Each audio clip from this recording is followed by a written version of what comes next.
It's strange how silence can feel so loud after something like a divorce. I moved out of the apartment we'd shared, packing up not just boxes, but fragments of a life I thought would last forever. The quiet in my new place was different. Not the comforting silence of peace, but the hollow kind, where every tick of the clock seemed to echo a reminder of everything lost. I needed space, a kind of refuge, somewhere I could breathe without ghosts hovering in every corner. That's why I ended up in this quiet town a few hours away, renting a small, weathered house with peeling white paint and a garden that looked like it had forgotten how to bloom. The air smelled of pine and something faintly sweet, wildflowers maybe, or distant rain. It was the kind of place people escaped to when they wanted to disappear for a while. Perfect, or so I thought. The first few days were uneventful, filled with unpacking and avoiding my own thoughts. The sun filtered through the curtains in soft, slow bursts, and the whole world seemed to move at a different pace here, gentler, but also lonelier. That's when I met her.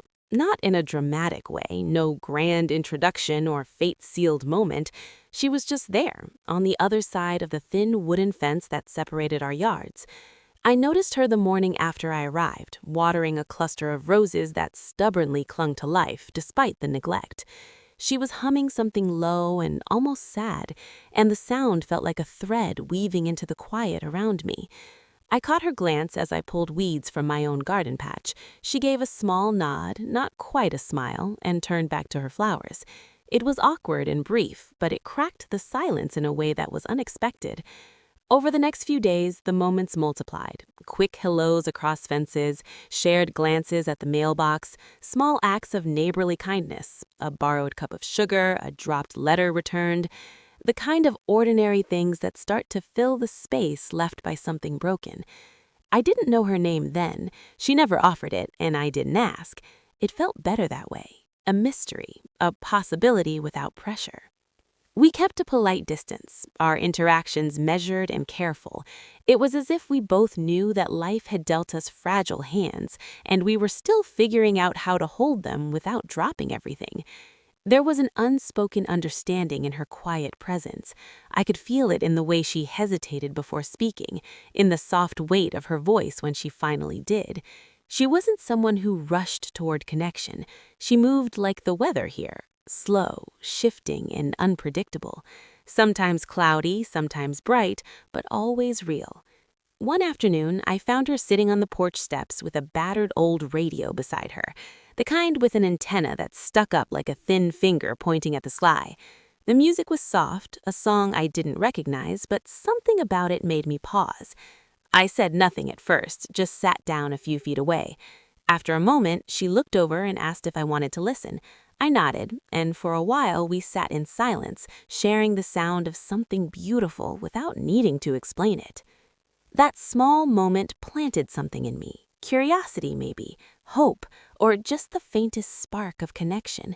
It was a start, nothing more, but enough to pull me back from the edges of my own loneliness. Our days began to fold into each other, small routines forming like cracks of light through the gray. She started leaving fresh herbs from her garden on my porch, little bundles tied with twine. I'd respond with homemade bread or a jar of honey I found at the market. We traded gifts without words, letting the gestures speak. It felt awkward, tentative, but strangely comforting. One rainy morning, I saw her struggling with a broken fence gate, the old wood splintering under her hands. Without thinking, I grabbed my toolbox and stepped over. She glanced at me with surprise but didn't protest. Together we worked, in silence, the sound of rain tapping on the roof like a slow drumbeat. Fixing that gate was more than just mending wood. It was a quiet act of trust, a way of saying, maybe we're not as broken as we feel. Afterward, she invited me inside for tea, and for the first time I saw the faint lines of pain around her eyes. She didn't say much, but I understood. We were both carrying scars, invisible, yet heavy. Days passed and the boundaries between us softened. We shared meals, simple things, but made better by company. One evening, she brought a jar of homemade jam, and I made pancakes. We sat at my kitchen table, the light from the window casting long shadows. We talked about everything and nothing, the kind of conversation that doesn't demand too much, but leaves you feeling seen. She told me about her life in fragments, a failed marriage, the loss of a child she never spoke of, the long road back to herself. Her voice broke once, but she quickly caught herself, brushing the moment away like a ghost. Then came the day she told me the story I hadn't asked for but somehow needed to hear. She spoke of heartbreak, but not the kind you see in movies, a quiet, slow unraveling of hope. She said, I blamed myself, eyes fixed on the floor. For so long, I thought I was the failure. But maybe it's not about success or failure. Maybe it's just about surviving. That line stayed with me, sinking deep beneath the surface of my own self-doubt. Hearing her speak it out loud reframed the weight I carried from my own divorce. It was a moment of clarity, a shift in how I saw myself and what I thought was possible. After that, something changed between us. The silence was no longer heavy but full of unspoken understanding. One evening, we walked to the nearby lake, the sky painted in shades of purple and orange. The air was cool, carrying the scent of pine and earth. We didn't say much, just stood side by side, watching the water ripple. It was the first time I felt a quiet intimacy, not physical, but emotional, the kind that doesn't need grand gestures, just presence. But life isn't without its complications. Gossip from the small town found its way to her ears, whispers about the stranger next door and the woman who kept to herself. Old attachments surfaced, ghosts from her past reaching out. She pulled back, hesitant and distant, afraid of repeating mistakes neither of us wanted to relive. I wanted to reach out, to bridge the gap, but I held back. Patience felt like the only way forward, even if it meant uncertainty. Days turned into weeks, and the distance grew until she finally made a choice, not for me, but for herself. She decided to face her past before moving forward, to untangle the knots before they tightened any further. I respected that, even though it stung. It was a reminder that healing isn't linear, and sometimes love means waiting, not chasing. That's where we are now, caught between what was and what could be. I don't know what tomorrow holds, but there's a quiet hope in the way the light falls through my window each morning. The garden is starting to bloom again, fragile but stubborn, a reminder that even broken things can grow. The days after she stepped back were quieter than before, but somehow heavier. The garden, once a place of tentative hope, felt like a paused story, waiting for a moment that might never come. I kept busy with small tasks, repairing a broken chair, repainting the fence, anything to keep my hands moving and my mind from spiraling. The sun was softer now, the early autumn light turning golden but fragile, like it was holding its breath. It felt like the whole town was preparing to close itself off for winter, just like I was closing off my own heart. I didn't see her much, except from a distance, her silhouette framed by the curtains in her living room or her quick figure moving past the mailbox when I checked mine. We exchanged polite nods, but the warmth that had begun to bloom was now a thin thread, fraying at the edges. The silence between us was not peaceful anymore. It was a quiet reminder of what we were both afraid to say out loud. Then, one morning, my phone rang. It was her. The first time in weeks. I didn't answer right away. I stared at the screen, the ringing slicing through the quiet like a sudden crack. When I finally picked up, her voice was soft but steady. "I need help," she said. No explanation, no preamble. I met her in front of her house, where the garden had started to wither under the weight of neglect. She looked tired, her eyes heavier than I remembered. Without asking, I followed her inside. The air smelled faintly of medicine and old paper. She showed me the source of the problem, a small stack of unopened letters, bills she'd been avoiding, reminders of the life she'd tried to put behind her. We spent the afternoon sorting through them, the task oddly grounding. As I helped her organize the chaos, the distance between us softened just a little. There was no grand confession, no sudden flood of emotion, just quiet companionship. It was in that space, the ordinary act of helping someone carry their burdens, that I realized maybe connection isn't about dramatic moments. Sometimes it's about being there when no one else is. That evening, she invited me to stay for dinner. We cooked together in the small kitchen, the light from the stove casting warm shadows. She chopped vegetables with a careful rhythm, and I stirred the pot, the sound of bubbling soup filling the silence. There was comfort in the routine, a shared purpose that didn't demand words. Over dinner, she talked about her work, managing a small publishing house that specialized in forgotten authors, stories that time had almost erased. It was a world I knew little about, but listening to her speak with quiet passion, I saw a side of her that wasn't defined by loss or regret. She was resilient, even if she didn't always see it herself. After dinner, we sat on her porch, wrapped in blankets as the night deepened around us. The sky was clear, stars scattered like pinpricks of light. For a moment, I wanted to say something, anything, that would bridge the gap between us, but the words got caught in my throat. So I just listened to the silence, feeling the steady beat of her presence beside me. Days slipped by, and the routine settled into something natural. We fell into easy rhythms, morning coffee exchanged over the fence, shared walks to the town's tiny library, quiet afternoons spent reading side by side. The awkwardness faded, replaced by a gentle familiarity.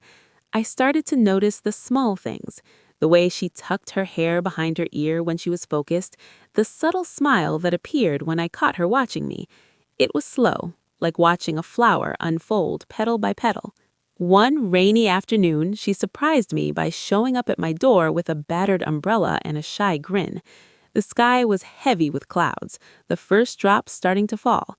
We walked through the slick streets, the rain tapping a steady rhythm on the umbrella's fabric. We talked about everything and nothing. Childhood memories, favorite books, the kind of music that stayed with you long after the song ended. That walk marked a subtle shift. The tension between us loosened, replaced by a quiet intimacy that didn't need grand gestures. It was in the way she leaned into me to avoid the rain, or how our hands brushed briefly but lingered just a little longer than necessary. Nothing was said, but everything was understood. Then came the moments I hadn't expected, the confession. We were sitting on a bench by the lake, the water dark and restless beneath a slate-gray sky. She looked out over the surface, then back at me, her eyes searching. "I'm scared," she said quietly. "Scared that if I let myself care again, I'll just get hurt, that I'll lose myself in the process." Her words hit me like a sudden gust of wind, stirring the stillness inside. I reached out, taking her hand in mine, not to fix anything, but to share the weight. "I know," I said.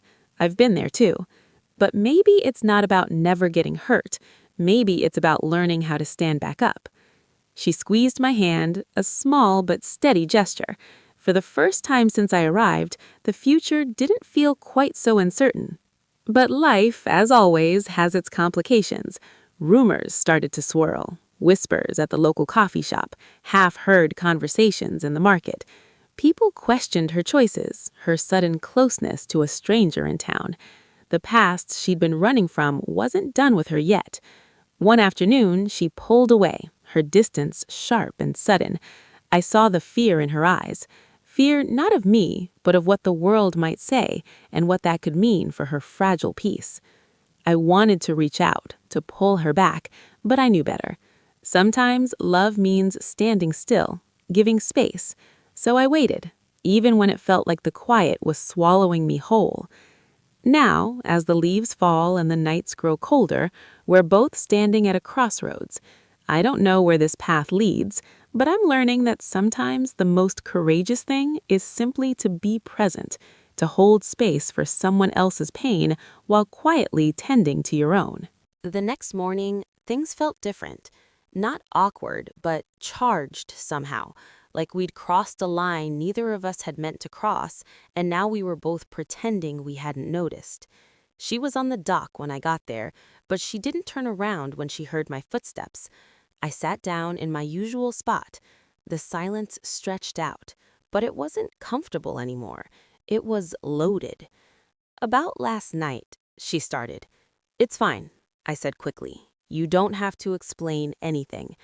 I just don't want you to think I'm using you, like an emotional crutch or something." I looked at her. "Are you?" She met my eyes. "I don't know. Maybe. I don't have a lot of practice at this." "At what?" "Letting people in, being vulnerable. All of it." She looked back at the water. "In my world, vulnerability is currency. You show weakness, someone uses it against you. A competitor, a board member, sometimes even people you thought were friends. You learn to keep everything locked down." "That sounds lonely," I said. "It is." We sat with that for a while. Then I said, "For what it's worth, I don't think you're using me. I think you're just tired of being strong all the time. And that's okay. You're allowed to be tired." She nodded slowly. "What about you? Are you tired of being strong?" "I was never strong to begin with. I was just good at avoiding things." "That's not true. You drove 8 hours to face yourself. That takes strength." "Or cowardice. I couldn't face my life, so I ran away from it." "You didn't run. You regrouped. There's a difference." I wanted to believe her, but I wasn't sure I did. That afternoon, I went for a walk in the woods behind the cabins. The trails were overgrown, but still visible, winding through pine trees and over moss-covered rocks. I needed to clear my head. Being around Alina was starting to feel like standing too close to a fire, warm but dangerous. I was about a mile in when I heard footsteps behind me. I turned and saw her, wearing hiking boots and a fleece jacket. "Mind if I join you?" she asked. "I thought you wanted space." I did, but then I realized I've been alone for 6 weeks and I'm tired of my own company. We walked together. She was slower than me, favoring her right leg slightly. I matched her pace. "What happened to your leg?" I asked. She hesitated, then said, "Torn ACL, from running. I used to run marathons, back before the company took over my life. I was training for Chicago, pushed too hard, didn't listen to my body when it told me to stop. Tore it completely. Had surgery, did the physical therapy, but it never quite healed right." "You still run?" "Not like I used to. I try, but it's different now. I can feel the weakness. It reminds me that I'm not invincible, even though I spend most of my time pretending I am." We climbed over a fallen tree. She took my hand for balance, then let go quickly. "Everything reminds me that I'm not invincible these days," she continued. "My knee, the gray hairs I dye every 3 weeks, the fact that I need reading glasses now but refuse to wear them in meetings because it makes me look old, the way I can't sleep past 5 in the morning anymore because my brain won't shut off." "How old are you?" I asked. 41. "You?" 36. She smiled. "You're a baby." "Doesn't feel like it." "It never does, but trust me, you've got time. Time to figure things out. Time to start over. Time to make different choices." "You talk like you don't." She stopped walking. We were in a small clearing, sunlight filtering through the branches overhead. "I don't know if I do. The company is at a critical point. We're negotiating a merger that could triple our size. If I'm not there, if I'm not the one steering it, it could fall apart. Or worse, it could succeed without me. And then what? What does that say about whether I was ever really necessary? Maybe it says you built something strong enough to survive without you. Isn't that the point?" She looked at me like I'd just spoken a foreign language. "No. The point is to be indispensable. If you're not indispensable, you're replaceable. And if you're replaceable, then what was any of it for?" I didn't know how to respond to that. We started walking again. After a while, she said, "I'm sorry. I don't mean to be so heavy all the time. You must think I'm exhausting." "I think you're honest. That's different." "Honest is just another word for unfiltered. My publicist would have a heart attack if she heard half the things I say to you." "Good thing she's not here." Elena laughed. "Yeah, good thing." We walked for another hour, looping back toward the cabins through a different trail. At one point, the path narrowed and we had to walk single file. I went first, holding branches back so they wouldn't snap in her face. When we emerged back at the cabins, the sun was starting to set. We stood between our two porches, not quite ready to separate. "Thank you for letting me come with you," she said. "I didn't let you, you just showed up. Still, thank you for not telling me to go away. I wouldn't do that. Some people would. Some people have." There was a story there, but she didn't offer it and I didn't ask. "You want dinner?" I said. I was going to make pasta. Actual pasta this time, not a sandwich. She smiled. "You don't have to feed me." "I know, but I'm going to anyway." "Okay, but I'm helping." We cooked together in my cabin. It was small and awkward, bumping into each other in the tiny kitchen, but it felt good. Normal. She chopped vegetables while I boiled water. We didn't talk much, just moved around each other like we'd done this before. When the pasta was ready, we sat at the small table and ate. It wasn't fancy, just spaghetti with jarred sauce and the vegetables she'd chopped, but it tasted better than anything I'd made in months. "This is nice," she said quietly. "Yeah, it is." I can't remember the last time I had dinner with someone and didn't talk about work, or strategy, or quarterly projections. What did you talk about? Nothing. Work is all there is. Work and the things that support work.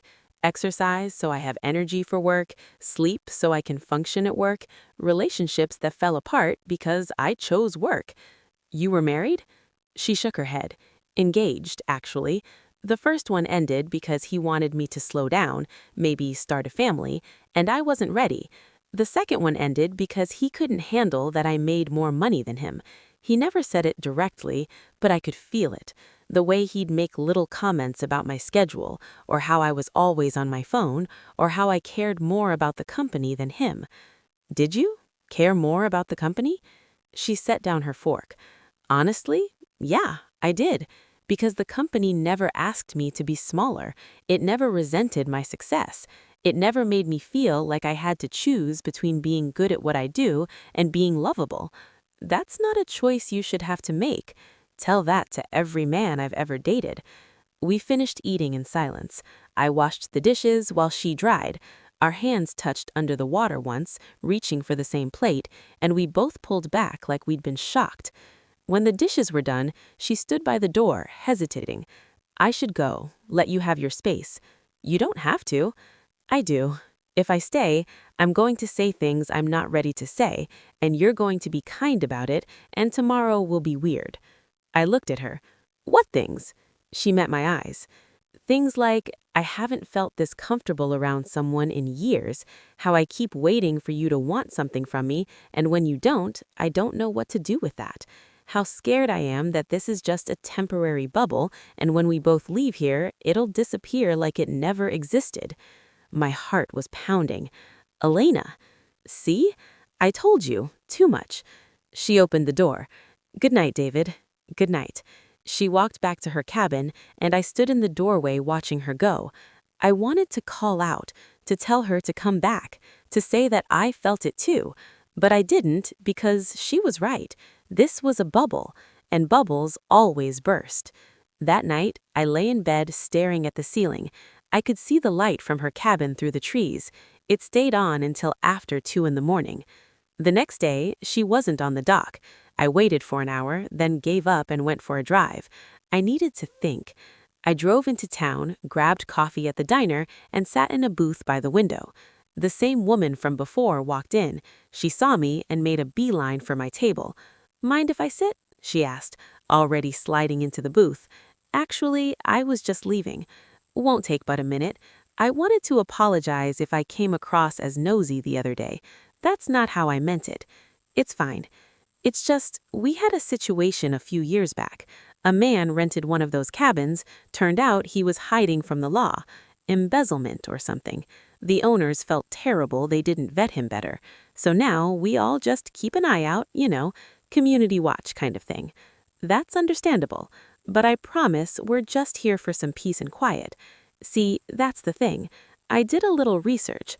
That woman you're with, she looks a lot like Elena Kowalski, the CEO of Archon Solutions, big tech company out of Chicago. Am I right? My stomach dropped. I don't know who you're talking about. Sure you don't. Look, I'm not trying to cause trouble. I'm just saying, if it is her, she picked the right place to hide. No one here cares about tech CEOs. But if word got out, you'd have reporters crawling all over. Might ruin that peace and quiet you're looking for. What do you want? I asked. She sat back, smiling. Nothing, just making conversation.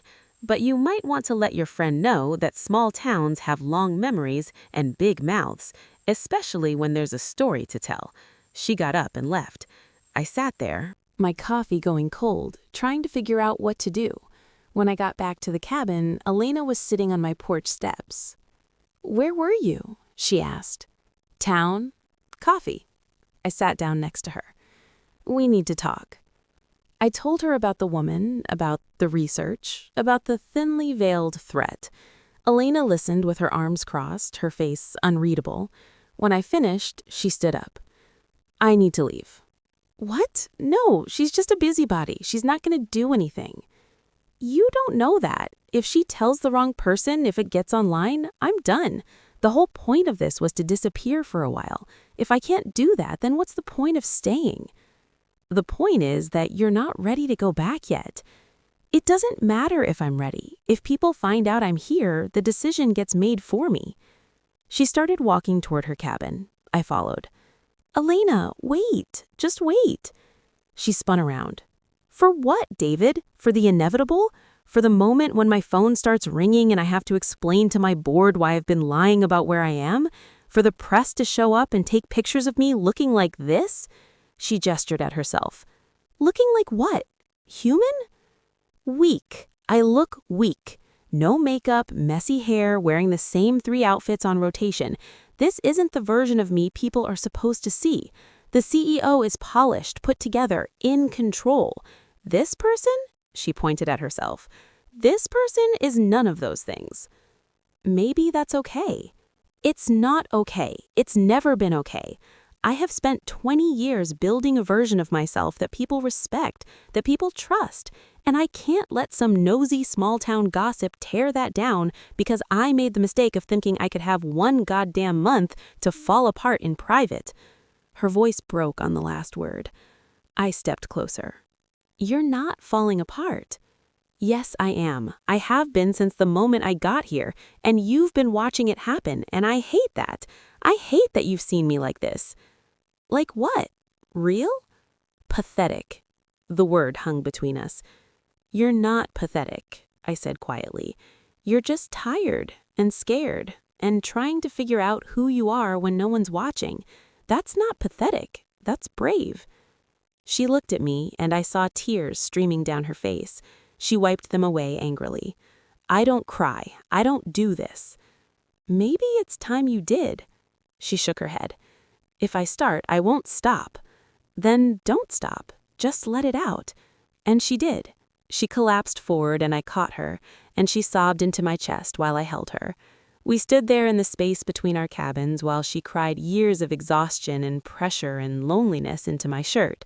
I didn't say anything, just held her. When she finally pulled back, her face was red and blotchy. "I'm sorry," she said. "Don't be. I got your shirt wet. It'll dry." She laughed through the tears.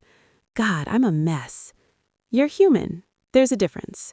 She looked at me, and for a moment we were so close I could see the flecks of gold in her brown eyes.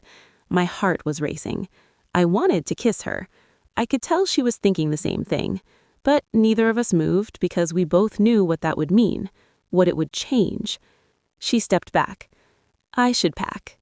"Don't. Not yet. Give it a few days. See if anything actually happens, and if it does, we'll figure it out."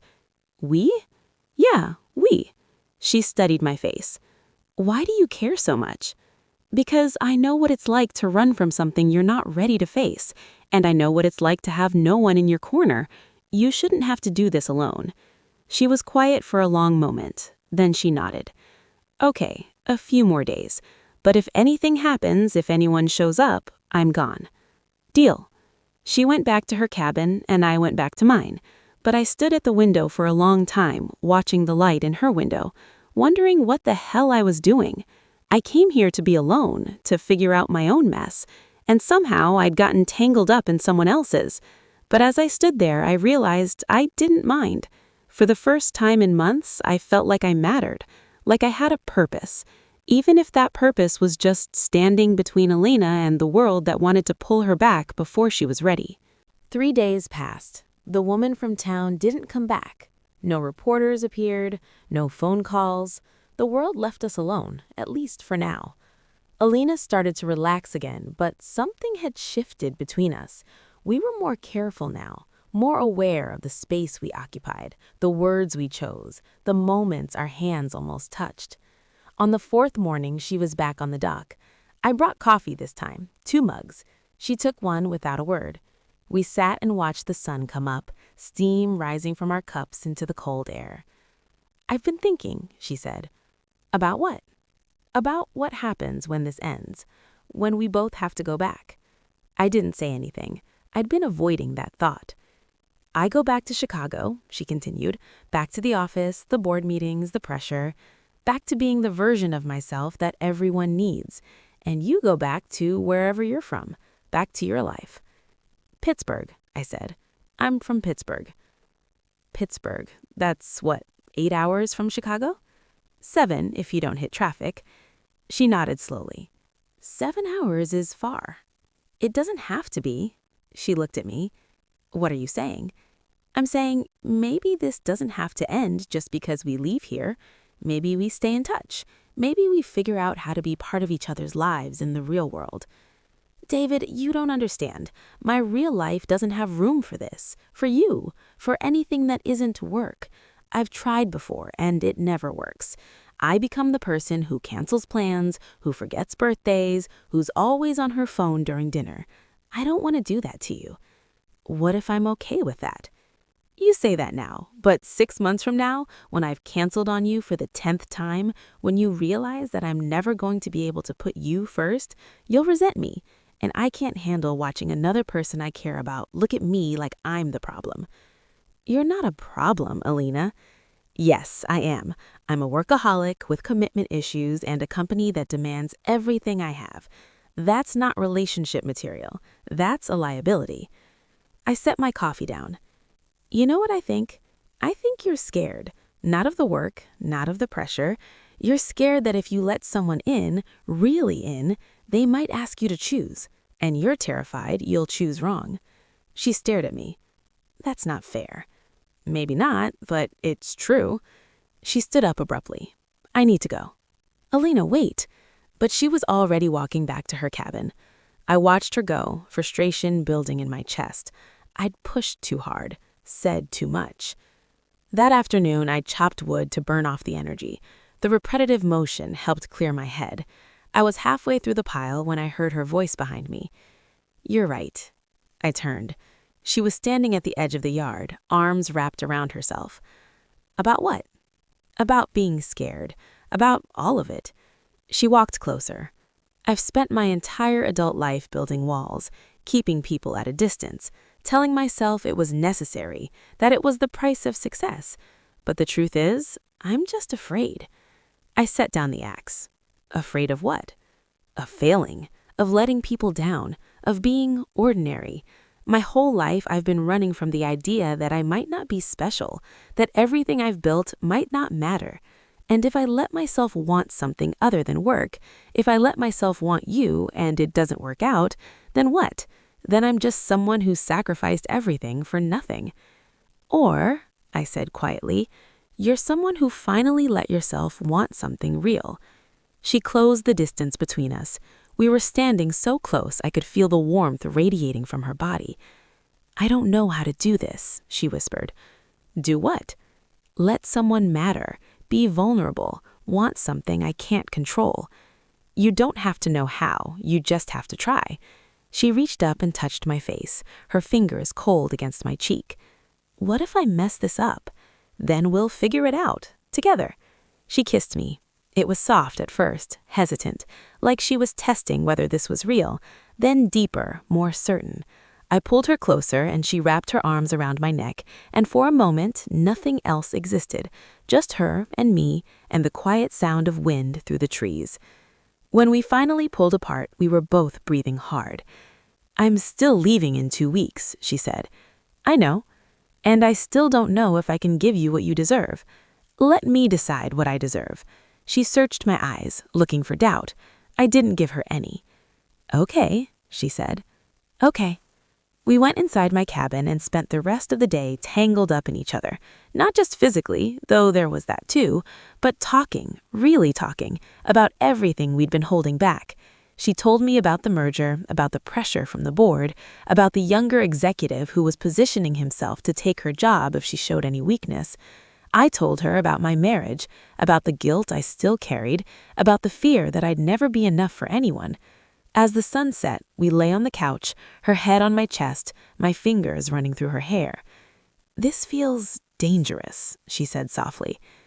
"Good dangerous or bad dangerous? I don't know yet."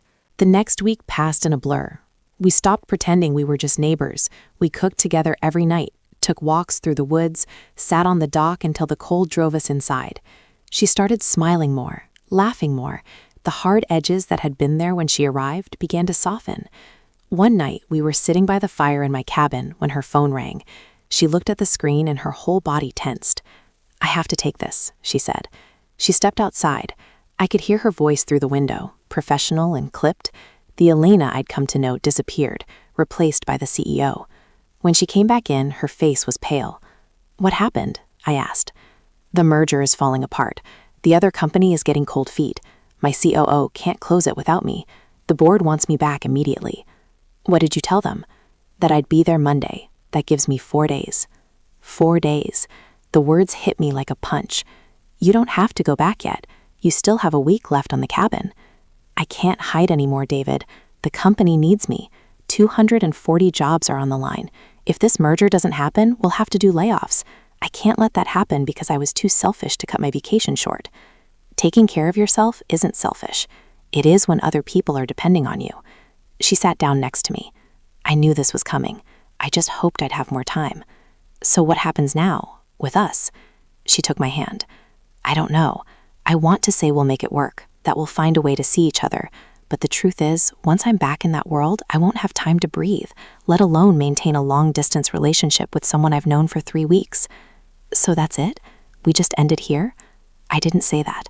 I'm saying I don't know, and I hate not knowing. We sat in silence, the fire crackling. Finally, I said, "Then let's not decide tonight. Let's just have these 4 days. Whatever comes after, we'll deal with when it comes." She looked at me with something like relief. "You're really okay with that?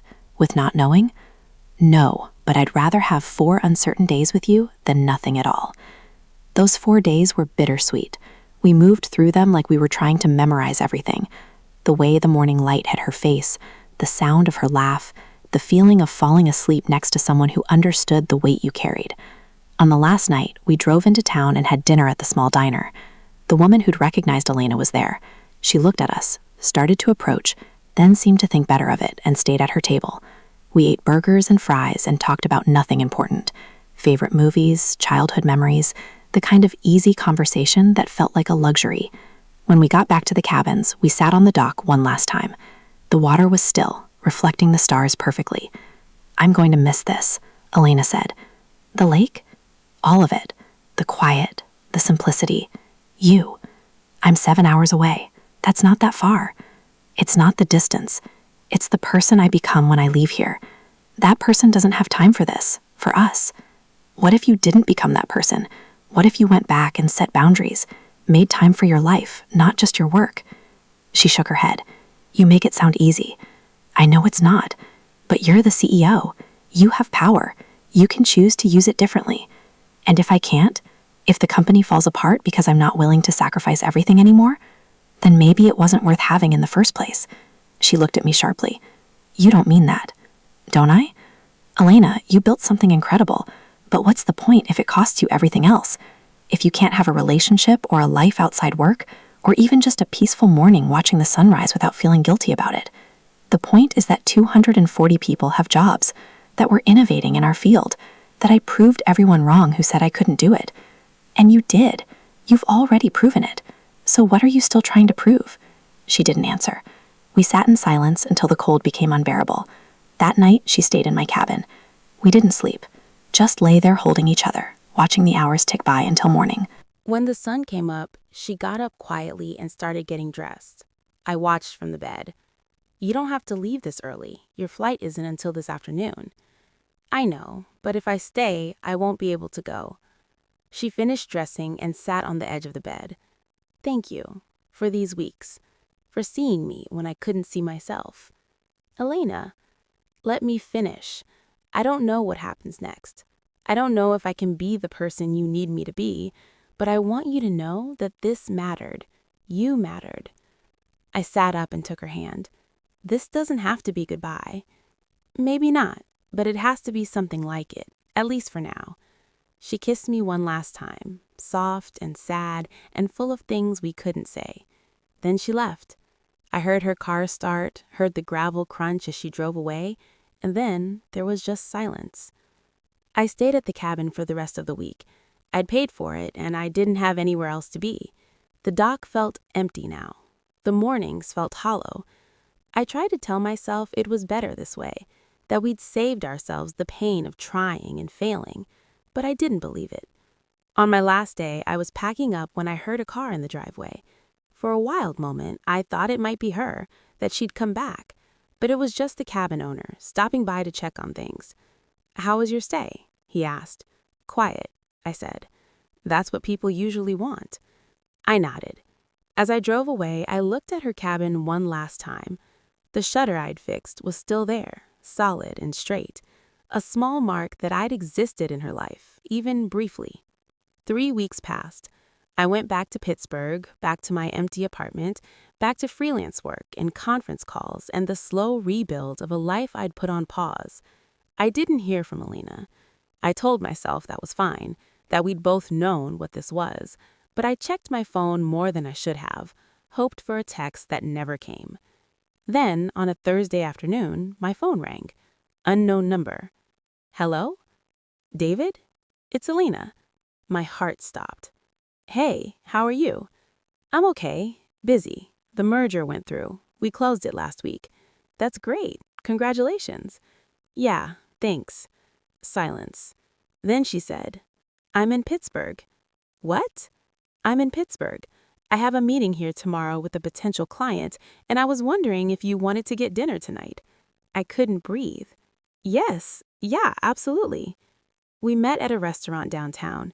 She looked different, back in her CEO armor, tailored suit, perfect hair, makeup. The woman I'd met on the dock was hidden somewhere underneath, but when she smiled at me, I saw glimpses of her. We talked over wine and pasta. She told me about the merger, the fallout, the exhaustion. I told her about getting back to work, about the strange feeling of returning to normal life after everything. "I've been thinking about what you said," she said, "about boundaries, about using my power differently. And I hired a COO who can actually handle things when I'm not there.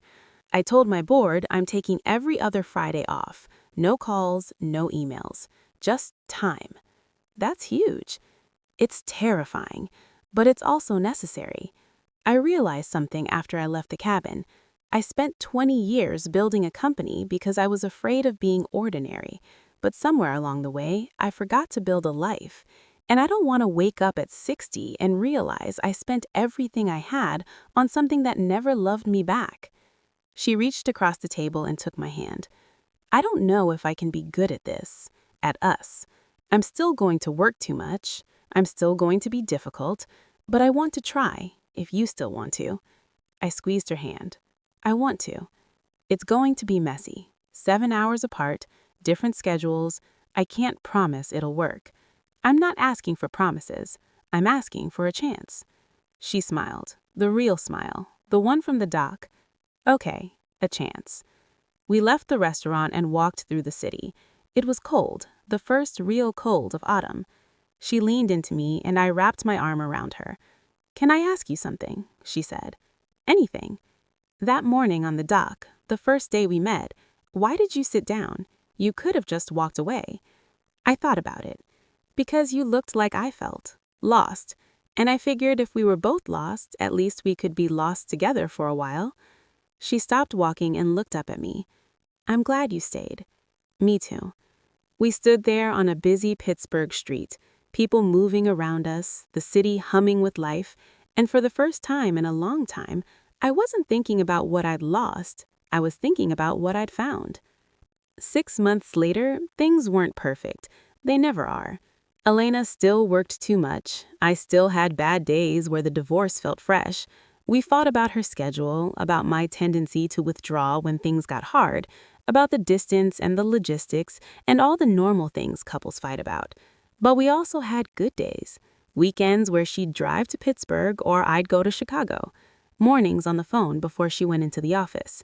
Text messages in the middle of the day that meant nothing important, but meant everything.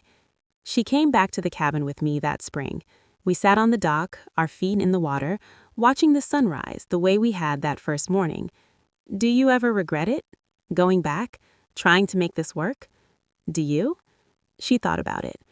Sometimes, when it's hard, when I'm exhausted and you're frustrated and it feels like we're forcing something that shouldn't be this difficult. But then I remember what it felt like before, the emptiness, the feeling that I'd traded my whole life for a company that would replace me the second I wasn't useful anymore. And I know this is better. Even when it's hard, it's better. I kissed her top of her head. Yeah, it is. We sat there as the sun came up, turning the water gold. The same dock, the same lake, but everything was different now. We were different. David, yeah? Thank you for not letting me disappear. I pulled her closer. Thank you for coming back. The light spread across the water, warm and steady, and we sat there together, two people who'd been lost, finding their way back to something that felt like home. Not perfect, not easy, but real. And that was enough. Sometimes the bravest thing you can do isn't building something that lasts forever. It's allowing yourself to be seen by someone who makes you want to try. Elena taught me that success without connection is just noise, and I taught her that vulnerability isn't weakness. It's the only way to build something that matters. We didn't find each other at our best. We found each other at our most broken, and somehow that made all the difference.